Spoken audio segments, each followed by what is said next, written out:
History is a pack of lies about events that never happened, told by people who weren't there.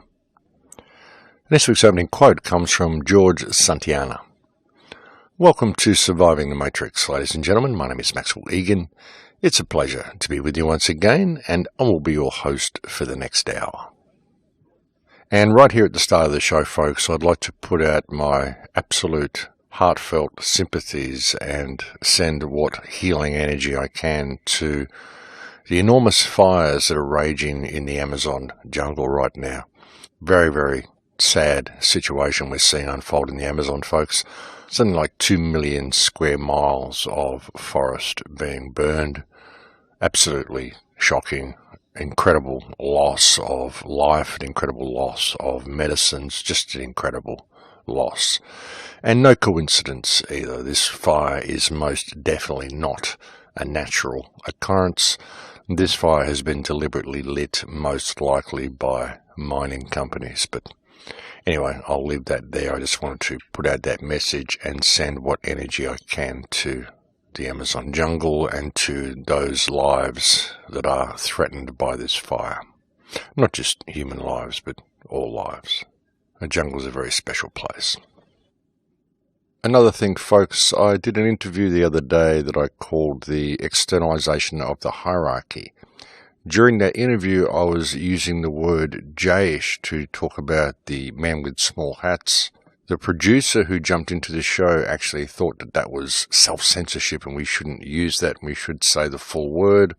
I warned him not to, but he did use the full word, and so the auto caption that they used for censorship was able to detect what we were talking about, and so that video has now been deleted for hate speech, and my channel has had a strike put against it, and I can no longer upload to that channel. It's now been penalised for I'm not sure how long. They haven't told me. There's no message there to let me know how long the strike will be in place, but I can no longer upload to my Crowhouse video channel, so I'll be uploading this week's show to my old AOD Scarecrow channel. So yeah, my apologies for that, folks, but that is my backup channel, the old channel, AOD Scarecrow. If you haven't subscribed to it yet, I do suggest you do, and I will see if I can also upload this video to BitChute as well. But yeah, just to let you know, that's the current situation of the Crowhouse on YouTube.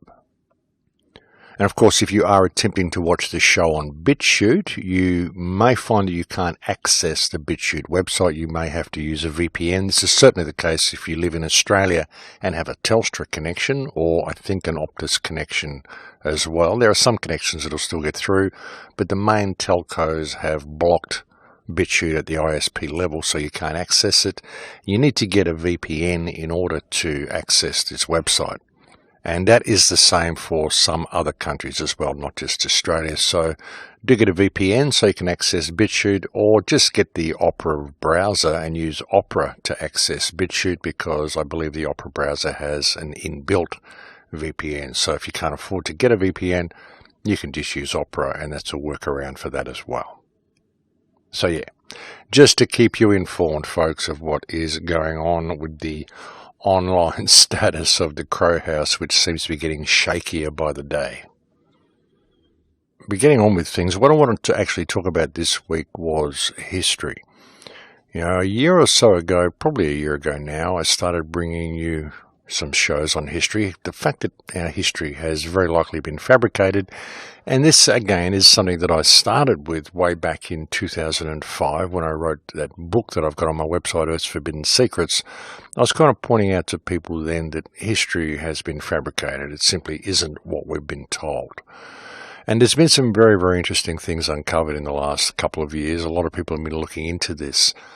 The revelation of the once great civilization of Tartaria, and possibly other civilizations that came before that, has been a huge red pill for a lot of people, and a lot of people have really gotten on board with it. Now, evidence of what we're calling the mud flood has been found all over the world. It's been found across Europe, it's been found across England, in the United States, it's even been found here in Australia. The only thing that's really been a question of it is when did it happen? Some people have suggested it happened in the 1600s, and some people have suggested that it occurred in the 1800s.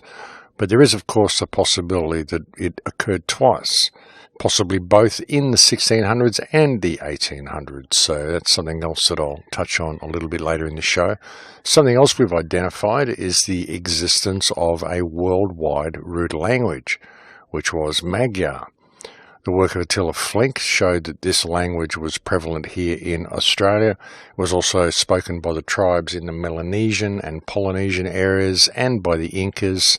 There's also talk of a Hungarian man who was able to understand the Aboriginal languages in northern Canada as well, and another one in northern Russia. So this shows that this language, Magyar, essentially the root language of Hungarian, was very likely the worldwide root language that existed before the previous cataclysm, either the one in the 1800s or the one in the 1600s, or perhaps even before that time. Like I said, we don't really know how many of these events have occurred. And that's one of the big problems with looking at all of this stuff, is we can only really trace it back so far because the history is so convoluted. I mean, it's convoluted anyway, but once we get back to pre-1600s, we really don't know what we're dealing with, simply because so much of it has been fabricated and so much has been moved around. Places have been moved around, histories have been moved around, things have been changed. I've pointed out to you before, you can find a lot of Syrian history actually recounted in British myth. And you can find things such as the Tales of Ulysses, where he names the island of England as Syria. So that's very interesting as well. There's even talk, people will tell you, that the real Jerusalem can be found somewhere in Russia. We don't know how true any of this stuff is, but the point is that things have been changed, and once they start moving history around and attributing different folk tales and different historical narratives to different countries, then it becomes very, very difficult over a couple of generations to find out what the truth is and which areas of land these stories actually relate to.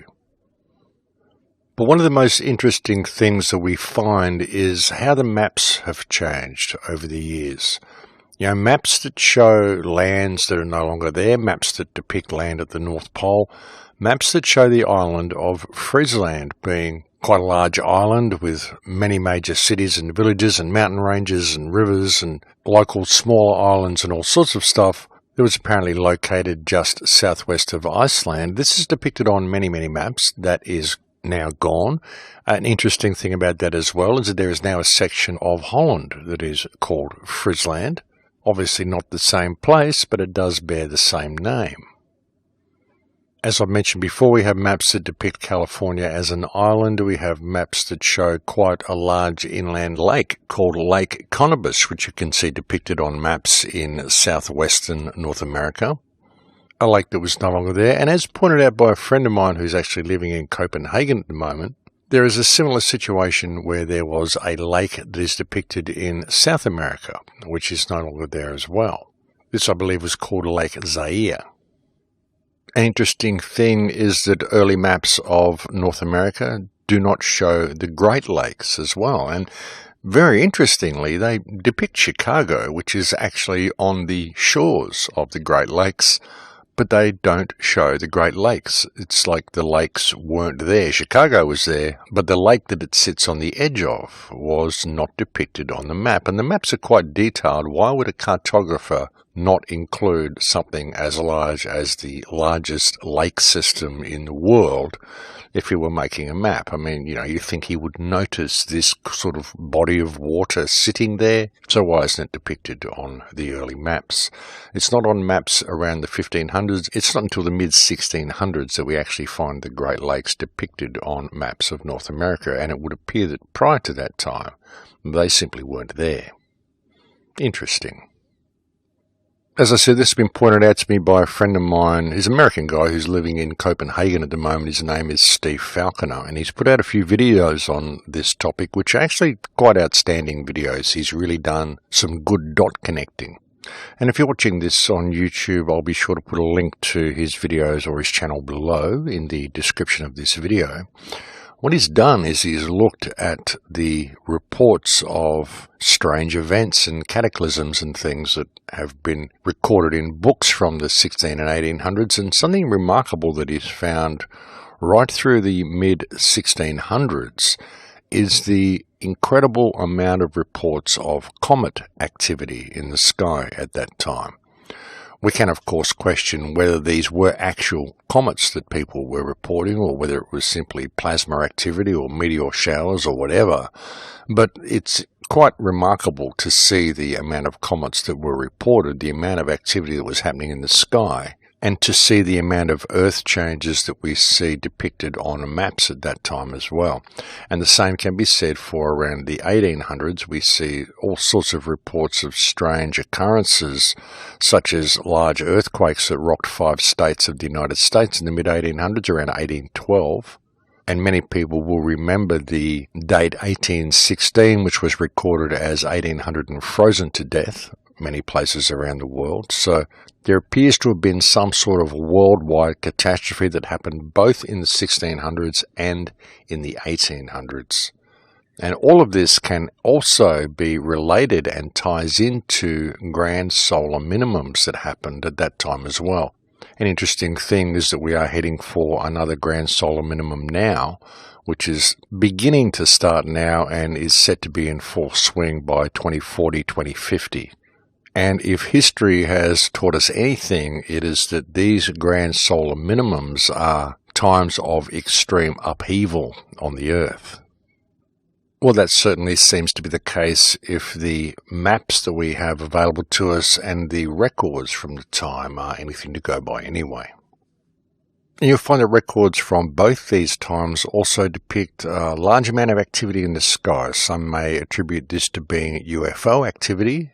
This is what a lot of researchers like to call it. It could be UFO activity, or it could simply be plasma events and whatever. But we know that there are a lot of reports of strange lights in the sky and all sorts of strange occurrences in the mid-1600s and in the early to mid-1800s. So it's very interesting as well. Just a coincidence, of course, if you believe in such things. Now, something else that I've discussed with you previously is the existence of the orphan trains, the enormous amount of children who are being trafficked not only around Europe but also around the entire world around circa 1880 in the latter half of the 19th century. Around 635,000 children trafficked across Europe, 200,000 children per annum sent from east to west across the United States, 100,000 children sent out to Australia, sent out to New Zealand, sent out to Africa. And the distinct possibility that these children were sent out to clean up after the mud flood, after whatever had happened, the cataclysm, whatever it was that caused this great destruction across the earth. These children were sent out to clean up and to repopulate the world. An interesting thing as well, when you look at some of the convict prisons here in Australia, such as the Port Arthur prison, you notice the cells are extremely small.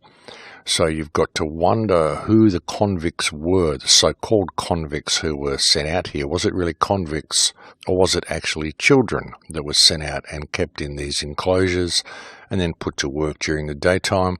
When these children would have grown up and had children of their own, then of course these children could have been taught any history you wanted to teach them.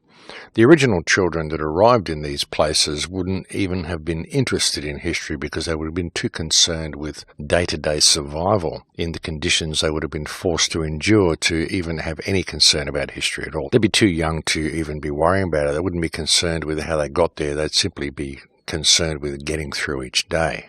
So it's another really interesting point to consider. But there is every indication that many of these places were actually civilized, and what we were seeing wasn't really a colonization of new lands, it was a cleanup after the devastation that occurred to the previous civilization that existed in all of these places. And again, this appears to have been a worldwide culture, a worldwide civilization that we're calling Tartaria for want of a better name. I mean, Tartaria is certainly the name of the place, the civilization, the culture that existed in Europe, And it certainly seems to have been connected to North America, South America, the Philippines and Australia and other places as well, possibly even Japan. But we don't know if Tartaria was the entire civilization. It's simply the biggest area, and it's one word that we have to go on. So we need to be a little bit clear in what we're presenting here. But the fact of the matter is that there is every indication that there was a previous civilization, a very advanced civilization that once existed on this earth. And there is every indication that this previous civilization was destroyed by some type of cataclysm. And there are many people that are calling this a reset and saying that what we're seeing here is a deliberate reset of civilization. Now, the concept that civilization occurs cyclically, these events occur cyclically, and that civilization is brought to a certain point, mankind is culled, and then they start again. And this is a man-made thing, a deliberate event that happens every couple hundred years or so. This is what many people are saying, but the fact of the matter is that we don't know. We don't know whether it's a deliberate event or whether it is a cosmic event, a galactic event, some sort of a part of the Earth's cycle that happens completely independently of us, or whether there is some sort of technology that actually brings these situations about. You know, there is a possibility that these things are naturally occurring cycles that people knew about, which would explain why we have such an incredible amount of underground cities, such as the recent city that was found in Turkey that I've touched on some previous shows as well, like huge underground cities, multi-story underground cities, all carved out of the stone. These people were definitely not wanting to live on the surface of the earth because they were aware of events that happened, which would place them in danger. I mean, it's very interesting when you look at the lay of the oceans as well. You look at the lay of the continental shelf off the coast of America, the east coast and the west coast of America. It's very interesting because what you see in the deep ocean areas are trenches that are carved out of the areas. And when you really look at the shelf, the only way these trenches could be there was if vast amounts of water poured off the top of the continental shelf and poured down into the deep areas where the deep ocean is and caused these trenches to be burrowed out by the flowing water. But the problem is that if that were to occur, the only way it could occur was if there was no water in the areas of deep ocean where these what look like rivers have been carved out. And when you look at them, folks, these are watercourses. These have been carved out by flowing water. These aren't cracks that have been created from seismic activity or anything like that. These are the results of flowing water. So what would have caused that? This would indicate that the oceans were moved. You know, the oceans perhaps flowed across the continents, but at one point that area of deep ocean did not have any water there because that's the only way these trenches could have been carved. And if the oceans did flow across the continents, perhaps something like a crustal shift or whatever the cause is, I mean, we don't know what would cause it, but whatever would cause this, if the oceans were simply to flow across the continents, when they poured off the continental shelf on the other side, you would see exactly this type of a result. And you would also see what we would term a mud flood. Would be the result of this from the enormous tidal waves that went across the continents. That would, of course, leave a lot of silt and residue behind, which would very likely half bury, if not completely bury, the civilizations that were there. So it could be possible that's why these underground cities exist, why these places that are so well built and so well protected all exist beneath the earth, because again, the people who lived there were very aware of events that were going to happen on the surface of the earth, which could include something like the oceans changing location, or it could even include other things which could well be plasma events which cause the ground to liquefy. And we see such things as the mud flood happening. I mean, this is speculative, but there's a very real possibility that this is why all these underground places exist.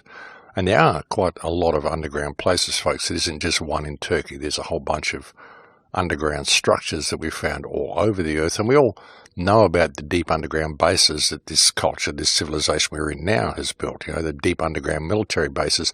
What are they for? And who really built them? Were they really built by our culture, or were they built by pre-existing cultures? Are these events cyclic, and are they something that we have no control over? But there is, even with saying that, there is every indication that even if these events are something that we don't have any control over, there are still instances where deliberate attempts at depopulating the survivors have been undertaken. When you look at things such as the Great Plague, the Black Death that went across Europe a few hundred years ago, there's some very, very strange reports that come out about this as well. And a lot of what we're hearing about the Black Death and the Black Plague may not actually be what we're told. Bubonic plague, we're told, came from rats. Well, from the fleas that infected the rats, the fleas that lived on the rats. It was the fleas that spread the plague to the people. But was that really the case? Because there is every indication that things may have been otherwise. Actually, I want to share a letter that was written to me by a listener who shared some really interesting insights from a book by William Bramley called The Gods of Eden. And what he sent me was an excerpt from chapter 18, pages 180 and 181. I'd like to share that with you now, and I'll just read this passage that he sent me regarding the Black Plague in Europe, and see what you think about this. And I quote, "We would normally shake our heads at this tragic period of human history and be thankful that modern medicine has developed cures for these dread diseases. However, troubling enigmas about the Black Death still linger. Many outbreaks occurred in summer during warm weather in uncorked regions. Not all outbreaks of bubonic plague were preceded by rodent infestation. In fact, only a minority of cases seem to be related to an increase in the presence of vermin. The greatest puzzle about the Black Death is how it was able to strike isolated human populations which had no contact with earlier infected areas. The epidemics also tended to end abruptly. To solve these puzzles, a historian would normally look to records from the plague years to see what the people were reporting. But when he does, he encounters stories so stunning and unbelievable that he is likely to reject them as fantasies and superstitions of badly frightened minds. A great many people throughout Europe and other plague-stricken regions of the world were reporting that outbreaks of the plague were caused by foul-smelling mists. Those mists frequently appeared after unusual bright lights in the sky. The historian quickly discovers that the mists and bright lights were reported far more frequently and in many more locations than were rodent infestations. The plague years were, in fact, a period of heavy UFO activity. The epidemic first spread through Europe between 1347 and 1350. The bubonic plague continued to strike Europe with decreasing fatality every 10 to 20 years in short-lived outbreaks all the way up to the 1700s. Although it is difficult to calculate the total number of deaths from that 400-year period, it is believed that 100 million people may have died from the plague." And end quote. Now, isn't that an interesting excerpt from that book, ladies and gentlemen? The concept that the plague was caused by foul-smelling mists accompanied by unusually bright lights in the sky, and that the reports of these mists and bright lights were far more frequent and in many more locations than were the reports of rodent infestation. When you look at what we know these days about biological warfare, you've really got to look at this and really start questioning what really happened with that. And with the concept of there being these periodic cataclysms that happened, if you were someone who was well set up underground and you knew all about this and you knew that these resets happen, whether they're man-made or not, and you were the one who was organising the theft of so many children who go missing so you could repopulate the world after the next cataclysm and teach them whatever history you want, would you not also want to clean up whatever pockets of population were left on the surface and perhaps get rid of them so that the history would become even more convoluted and even more decimated? I mean, obviously you're going to want the least amount of people that you can get away with left, because you're not going to want anyone to be able to continue the oral traditions of the true story. You're not going to want the truth to come down to subsequent generations, not if you intend to run the whole show again anyway. And that's certainly something to think about. But when you hear those reports, I mean, it really does appear that this was some sort of a biological agent that was being deliberately inflicted upon the people back in the 1300s and way up until the 1700s as well. You know, as I've often said, ladies and gentlemen, all the world is a stage, and there is so much going on this earth that we are unaware of. And even when we attempt to find the truth, it's very difficult to find because all of the information we've got has been constructed and falsified and put there to lead us generally in the wrong direction. Now, it's not until you're prepared to start thinking right outside the box that you can begin to see a little of what's actually going on here.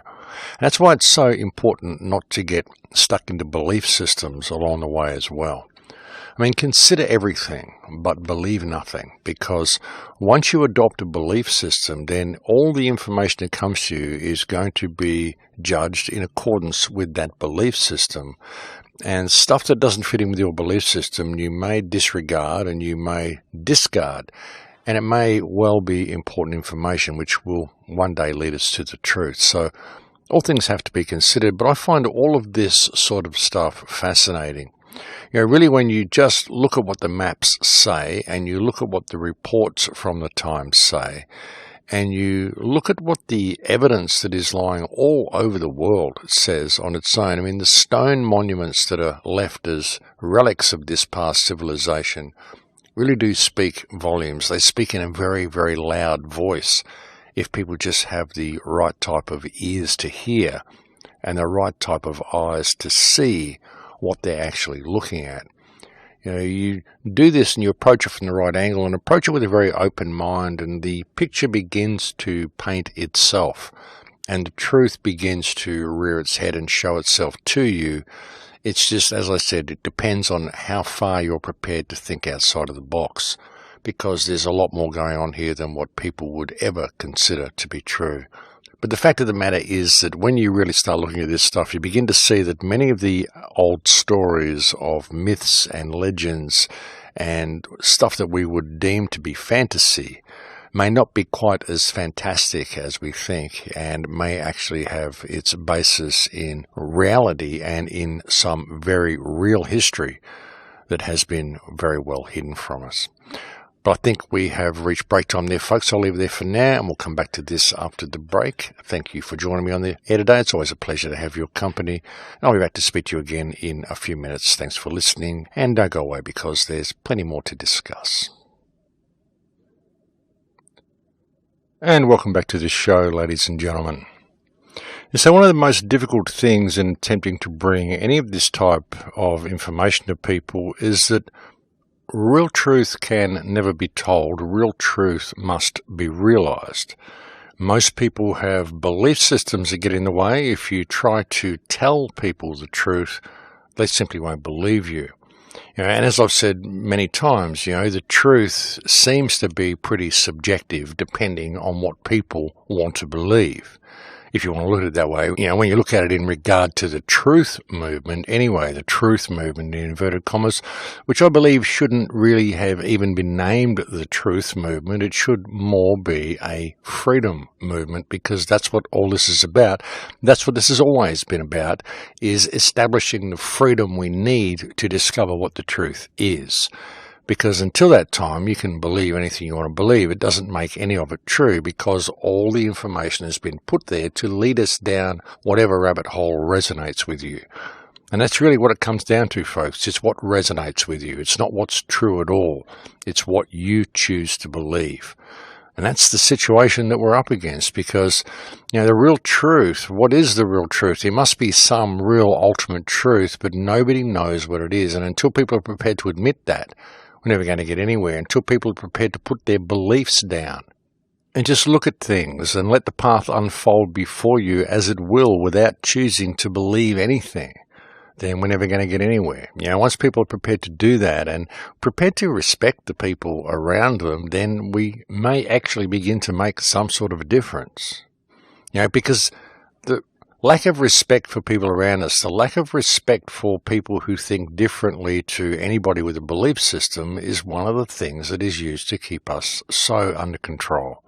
This has been the big obstacle that the so-called truth movement, the resistance, the freedom movement, whatever we can call it, has faced since day one, is that people will go down rabbit holes, they'll adopt belief systems, and then they'll think that anybody who doesn't support their belief system is the enemy. This is one of the biggest tools that has been used against us, and it has become so prevalent in the resistance over the last 4 or 5 years, and it is simply the biggest obstacle we face to ever establishing freedom. There's just too many belief systems getting in the way, and really we've got to put it all down, because we're never going to find out what the truth is until we're prepared to look at everybody and look at everything and consider everything but believe nothing.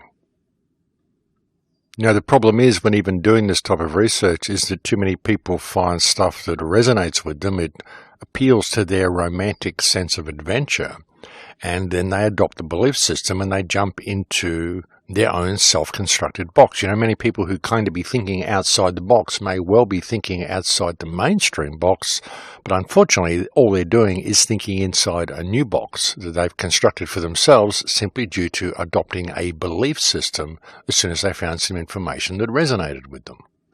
And this is a huge problem. It's a huge problem to ever getting to the bottom of anything. And it only ever serves to create an enormous amount of division with other people who have constructed different boxes for themselves based on their own belief systems.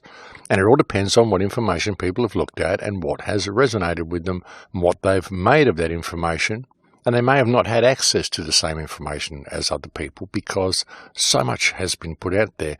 And even when people find information that resonates with them, they'll write their own articles about that information and they'll put out there, and all they do is really offer their own opinion on something they have looked at from a perspective of a belief system, and they have succeeded in further muddying the waters.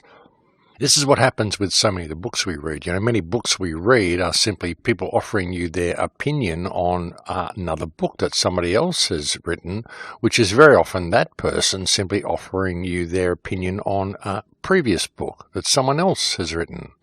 So we never really get anywhere. We never get to the original source of the idea. All we get is interference with the original idea due to people's belief systems that are imposed upon it along the way before it gets to us. Then we get it and we impose our own interpretation, our own belief system on it, and then we force it upon somebody else. And like I said, folks, all we do when we do this is further muddy the waters.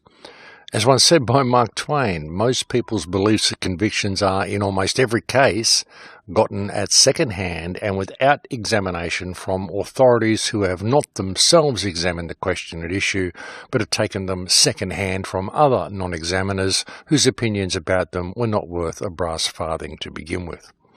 And that's a great quote, and that's kind of what we're facing when we're looking at information down these rabbit holes that we're given, attempting to find the truth of anything.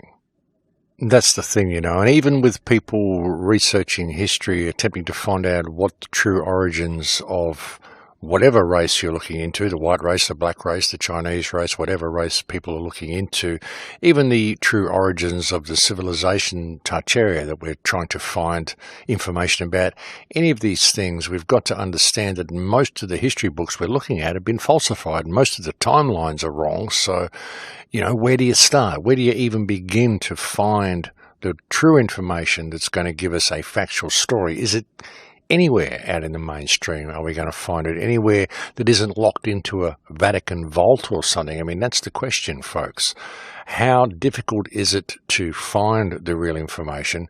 And we've got to be careful of just running into stuff that resonates with us and thinking it's the truth simply because we go, yeah, this resonates with me. Because essentially what you're saying when you say that is, well, this information makes me feel comfortable.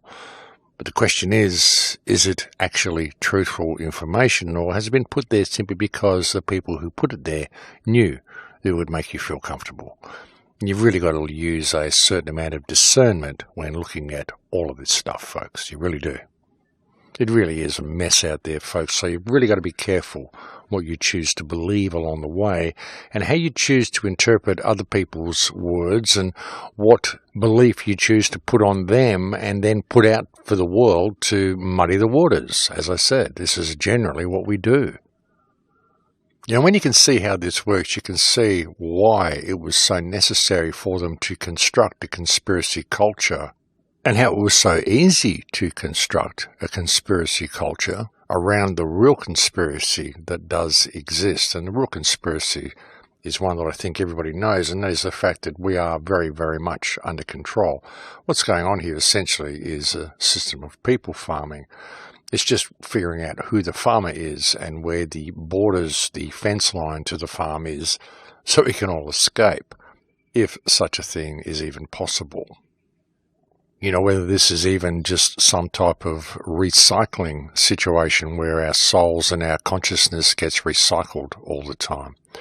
And I would suggest that's a distinct possibility as well. Even when you look at this reality, it's like a collective projection of reality. When you start looking at things such as the holographic universe, start looking at things such as the electrical universe, you realize just how much we can affect reality by our thoughts and by our belief systems and by what we perceive the truth to be. Well, we could turn this reality into anything that we want. It just depends on what we believe is possible. So then you start looking at that as well. You start to question why our beliefs are being manipulated the way they are, and what's really going on here. How much of this prison that we're living in have we constructed for ourselves simply by our belief that the prison is real? And that's an interesting area to get into when you start bringing consciousness into the equation. You start thinking about how much of this we are creating ourselves. Start remembering stories of the fairies in the garden when you were a child, and the things you used to see when you were a child.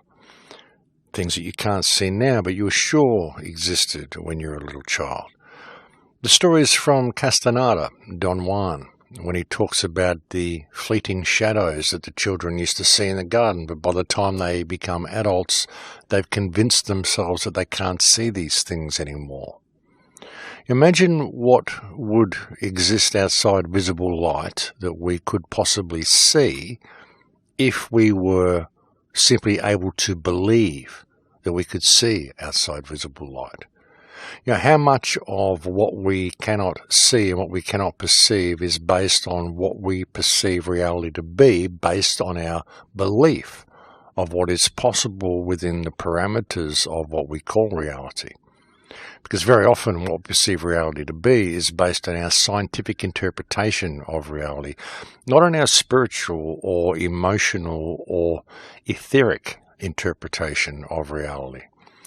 And people may say, well, what is an etheric interpretation of reality? Now you're being too esoteric and too airy-fairy and I don't understand what you mean. Well, like I said, if we were to have our belief system interfered in such a way, the stories that you hear of the Incas or the Aztecs, apparently, I don't know whether it's true, but you hear stories of the Aztecs weren't able to see the Spanish ships because they didn't believe that the ships were real, and so they couldn't see them. How much of that is going on in the world around us as well? When I've drank ayahuasca, I haven't drank for a long time, 6 or nearly 7 years since I've drank ayahuasca now, but I remember when I drank, some of the things that I saw, these were entities that existed outside visible light. These were not hallucinations. These were different aspects of reality that I could access because my pineal had opened up. That's what it felt like, The fact that our pineal is closed and we are not able to perceive so much of reality, how much of it affects reality? How much of reality around us is being destroyed simply because we're not aware that it is there? It's like Plato's allegory of the cave. If you were just seeing shadows on the wall, you wouldn't really know what these shadows are doing. These shadows could be hacking the earth to pieces. They could be killing each other. You wouldn't know they're simply shadows playing out on the wall. And you're not aware of what is going on because you are not aware that there's anything other than the wall. How much of reality is being destroyed around us because we simply cannot see that which is around us. We cannot see that which is there due to our belief that such things do not exist because of what we've been taught. It's an interesting question. These are all very, very interesting questions. And even when I look at the civilizations that came previously to us, you look at the concept of giants. And the giants are real. I mean, there were so many giants on the earth. They found skeletons of giants, and we still find remnants of giants in certain cultures that were around as recently as 150 years ago, 100 years ago, 50 years ago. There were still giant people around. Well, we were considered to be giants anyway. These were sort of seen as throwbacks and freaks of nature, but what if they're not? What if they were remnants of the culture that was here before? You look at a lot of these old buildings, they have extremely large doors. You look at some of the temples and some of the pyramids, they've got these incredibly large staircases, way too uncomfortable for people our size to be able to walk up these staircases. But if we were giants, we'd find it quite easily. And some of them would even have been difficult for the giants. So the question must be asked, how tall were the people that were before those giants? Are we facing a situation whereby the size of humanity gets reduced with every so-called reset or plasma event or whatever it is that causes these events to happen? You know, even when you start looking at some of the things, such as the guy on the Mud Fossil University channel, I mean, that stuff, some of it must be right out there for so many people. But when you look at that, you look at the sheer size of some of the old stone giants that seem to be petrified around the place, and some of the old stone animals that we see, these are absolutely huge. Some of these remains, well, alleged remains anyway, you've got to question. Did we start off as something quite huge, and do we get gradually reduced in size as, I don't know, the atmosphere becomes more dense, the gravity becomes more dense, or whatever you want to call gravity, I mean, whatever it is, the magnetism becomes more dense, the consciousness gets further and further locked down, the intellect gets further and further impaired, and we lose connection with all around us because of simply what we believe is true and what we believe is possible. Pretty out there to think about, but it's just something to consider. You know, as I mentioned once before, if you were aware of these things and you wanted to impair the human race, would it not be beneficial to construct somewhere like Hollywood, whereby you are going to attract all of the most intelligent and creative people on Earth into an area that is known to be prone to cataclysms, and have this intelligentsia wiped out each time? You know, so you lower the human intellect each cycle. You further lower the human intellect. And when you look at the maps that we see, whereby California looks like it was once a peninsula, and then it was an island, and then it was a peninsula again. We've got some cataclysms that seem to have happened there, at least two major cataclysms that have happened there just since the 1600s. This seems to be quite interesting that that would be a place that you would set up somewhere like Hollywood. You look at the concept of further reducing the knowledge by constructing languages that would be very, very difficult to interpret for later generations, such as English. I've gone through English before. The amount of weird spellings in English, you know, O-U-G-H for cough, O, do, enough, all of these weird rules of English, silent letters and words spelt completely convolutedly, you know, nothing to do with phonetics.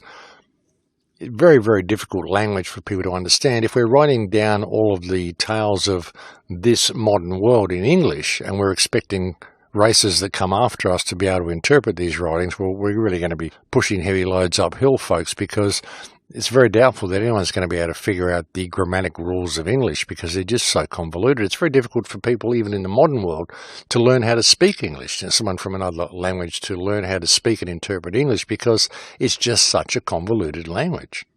So is there a reason for that? Is that what the Shakespearean Revolution was about constructing a language which is more and more removed from anything natural, more and more removed from the sort of languages we should be speaking? As I've also mentioned to you, Magyar, Hungarian, there are 48 letters in this alphabet. In these languages, you can express every nuance of human emotion, things that you simply can't do in English. So there's that side of it as well. There's a lot of things that point to the fact that we are being systematically dumbed down and systematically lowered in our biology and our intellect and our spirituality, like lowered in all respects of what it means to be human, and that this is happening in recurring cycles.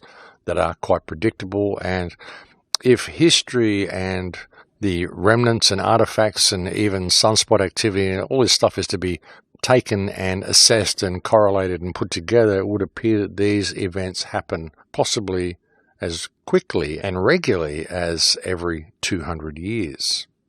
And if that's the case, then we are pretty well due for another one of these events almost any day, certainly by the year 2040 or 2050. And that's certainly something interesting to think about. And it makes a lot of sense. It makes sense why there are so many wars, why there is all of this political theatre, why there is so much stuff there to distract us. So many paths of activism we can take, none of which lead to any type of self-reflection at all. It would appear that self-reflection and giving mankind time to actually think about reality is one of the furthest things from the agenda, folks. I mean, they just don't want you thinking about any of this stuff, and they don't want you ever discovering the power that you have. But what if all this is a conscious projection? What if reality could be anything you want it to be, anything you believe it can be? Wouldn't that be a great reason to construct the flat earth belief system, folks? Think about that one. The flat earthers are promoting the concept that the earth is a disk with a sealed dome on top and we can't get out. What a great way to construct a prison for the mind of man, to have enough people adopt this belief system for it to become a reality. Imagine if it was that simple. And imagine if everybody could simply believe that the world is free and far different to what they've been told. And it would simply change into being that. Wouldn't that be a wonderful thing? Of course, it's a collective projection, though. So the question is, to create any type of reality, how many people do you need to believe in that reality before it becomes a reality? It's another question. I find this sort of stuff to be fascinating, though. I mean, it's all very esoteric, all very speculative, and, it's not anything you can prove unless you could somehow get enough people to come on board and simply try it out as an experiment, and you've got to wonder when that's going to happen. But what if, folks? What if all of this stuff is put into our minds simply because this is what creates the reality around us? The externalization of the hierarchy. It's just an interesting concept. It's something interesting to think of. And the more you do ceremony, and the more you consider some of the teachings that have been left behind for us, the more it does actually become a distinct possibility. Reality is an interesting thing. And when you consider reality to be electrical, everything to be electrical, even matter to have its basis in electricity, you think of us as being electrical beings. Every thought that leaves your head is an electrical impulse. How does it all fit together? What does it all mean? And how much are we participating in the creation of this prison ourselves simply by believing the prison is real? By believing that the rulers have power over us is certainly what gives them power over us. But how much of that applies to reality itself? How much of it applies to physical matter? How much of it applies to the existence that we are creating for ourselves? Because there is a real possibility that that's where it all comes from. Even if you think of the concept of the mind of God and us simply being a projection of the mind of God broken into 7 billion different pieces in order to be able to experience itself, or how much of this comes from what we are creating? It's an interesting question. It's an interesting thing to think about, and that's one of the reasons why I don't have any stake in the outcome of any of this stuff, folks. I simply look at it, I call it for what it is, I call it for the way I see it, and I attempt to offer some sort of solution for people to help them understand that we could change this whole world with a little bit of inner reflection, folks. You change your perspective and you change the way you interact with the world, and the world has no choice but to change around you. That's something that I've found out over my life anyway. I've been able to change my life completely by changing my perspective, and I haven't actually had to do anything because it's all an emotional mirror. That's just how the world works. Well, folks, we have now reached that time of the day once more where we have got to the end of the show. It's been a pleasure to come and talk to you today, probably a little bit scattered and all over the place, but, well, it's just the way it goes. These random thought flows just seem to go anywhere. But thank you for joining me anyway. As I've mentioned to you previously, I'm going to be speaking in Philadelphia next week, or actually the week after, on the 13th, 14th and 15th of September. I'm going to be in Philadelphia speaking at Anarchadelphia, the anarchist conference in Philadelphia. I'm not going to be putting out a show that weekend. I'll be putting out one next weekend, but then I'm going to be not putting out a show the weekend of the 13th, 14th and 15th simply because I'll be at a conference. It's going to be a little intermittent with shows between now and the end of October, folks, because I'm going to be traveling until October 22nd. And I've got a few speaking dates to do, so it's just going to depend on where I am, what the accommodation is that I'm staying in, and whether I've actually got space to do a radio show, whether I've even got an internet connection to do a radio show. And so you'll just have to bear with me until the end of October, but I'll get as much out to you as I can. There may be some interviews that get posted along the way as well. I suppose it won't really matter at the moment until my YouTube channel gets reinstated anyway, so we'll just see how that goes. But as I said, folks, on the 13th, 14th and 15th, I'll be speaking at Anarchadelphia in Philadelphia. On the 27th of September, I will be speaking at an event called Avatars of the Earth Gathering. This is at Mount Shasta in Northern California. There is a good chance I'll be speaking at an event in Denver as well, around about October 13th as well, but I'll keep you posted on that one. And then I'll be back in Australia near the end of October, around about October 22nd. I should be getting back in Australia, so I'll be back to regular radio shows then. Hopefully my YouTube channel will be reinstated by then as well. I've been told, if I look at the channel, it says the strike will be removed on November the 27th, so I'm hoping it's only 2 weeks penalty and I'll be able to upload YouTube clips to that channel in 2 weeks, the way it happened last time when I got a strike against me. They said it was for 3 months, but after 2 weeks I was able to upload again, so I'm kind of hoping that's the way it goes. But if it continues, folks, I'm just going to move over to BitChute. The only reason I stay on YouTube now is because I've got so many subscribers, and it does get out to more people. It just does. I mean, if you post on YouTube, you reach more people. Even the people that subscribe to my channel, I've suggested they go over to BitChute. I still find that the BitChute clips just don't get as many views as the YouTube clips because people are simply used to YouTube. So that's the way it goes, folks. But the BitChute channel is there, the Crow House on BitChute. The YouTube channel is linked up to that channel. And any video that is ever deleted from YouTube, you will still find on the BitChute channel. And if you use a VPN, you'll find that you're able to access BitChute in most countries. So that it really is the way to go if you want to continue watching the show, continue listening to the show. I mean, you can get the MP3s from the website as long as they continue to allow the website to stay there. And you'll get them on BitChute as well. There are people that are posting the shows on Spotify and on SoundCloud, and I believe podcasts are still being made of the show as well. There may be people that are still having difficulty downloading the podcast. If that's the case, then you will find the shows on Spotify and you'll find the shows on SoundCloud as well. If you just search Max Igan or the Crow House on any of those two platforms, you should find the MP3s of the show or some form of show anyway. And failing that, as I said, you can go to my website, thecrowhouse.com, go to the radio archives, and where you see the link to podcast for any particular show, you can just right-click that link and download the show as an MP3, and that will play on any MP3 device. As always, I'd like to thank the many people who send me so many kind emails. I have actually gotten to a lot of emails, so it's good to be getting through some of those and actually replying to people. And thank you to those who have responded to my replies already as well. I appreciate that. Thank you to the people who continue to support me on Patreon. You are the only people who keep the show on the air, so I cannot thank you enough for that. And thank you to all those who continue to share the words to others, because really that's what it's all about, folks, waking up the sleeping masses to the fact that we actually don't have to do this. That would be a great thing. And if we did that, well, we could change the world pretty quickly. And I think you'd be surprised, folks, how many people are waking up. I think this alleged suicide by Jeffrey Epstein has gone a long way to waking people up. The video of the police, the Philadelphia police, spraying fake blood onto themselves and then running back into the fray seems to have been a great thing to get out to people as well. I know a lot of people that have seen that are starting to question the official narrative a lot more, and that's a good thing. But that's it for me, folks. We've completely run out of time, so I'll leave it there for now.